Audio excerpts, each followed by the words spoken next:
How do you know that you're paranoid schizophrenic?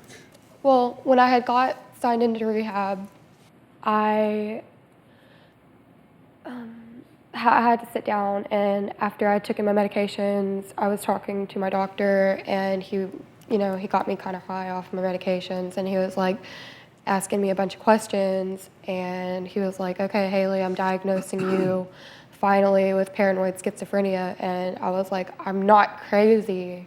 You guys get combative, Yes. and that's not good, No, right? no. Okay. So what do you think brings this tension on? Well, I'm already pregnant as it is, and me and my mom, we have never really been very close to begin with, and I've had all of this going on, and I'm a paranoid schizophrenic at that, and she knows exactly what pushes my buttons, Okay. and she does. How do you know that you're paranoid schizophrenic? Well, when I had got signed into rehab, I had to sit down, and after I took in my medications, I was talking to my doctor, and he got me kind of high off my medications, and he was like asking me a bunch of questions, and he was like, "Okay, Haley, I'm diagnosing you finally with paranoid schizophrenia," and I was like, "I'm not crazy," and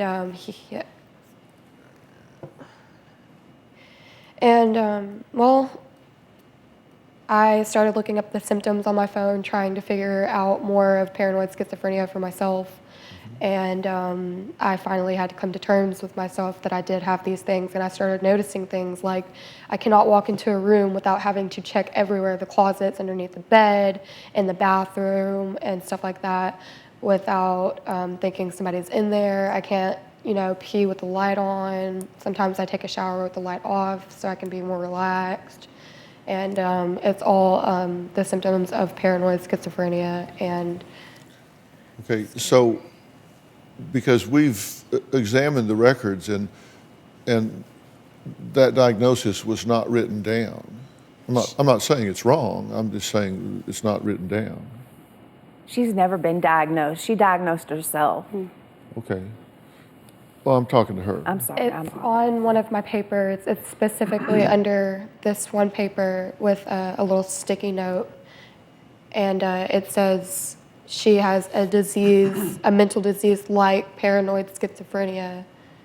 And I don't know what doctor it was from or anything, because I didn't really get a look at the papers. But Well, doctors are very specific about this. So it's not a sticky note definition. It's a very specific definition, diagnosis that's entered in, and it has to be done for the hospital records. And no one, I'm not saying that you're not, but no one has ever entered that into your records.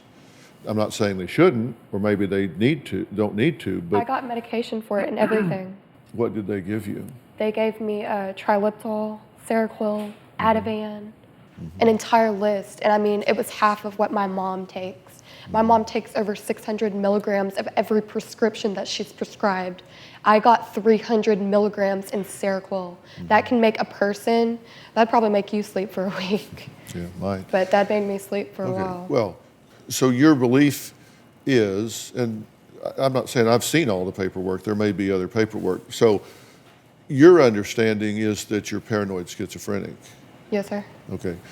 And is it your understanding that schizophrenia is a psychotic disorder? Yes. It's a psychosis. Yes. And is it your understanding that one of the characteristics of psychosis is that you have a difficult time separating reality from fantasy? Definitely.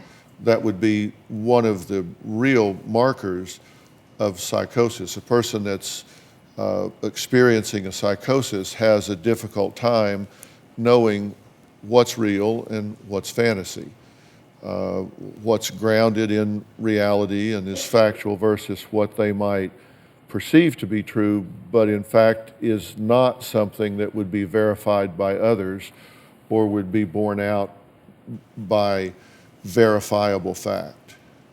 Yeah, like I mean, I hear voices and stuff in my head all the time.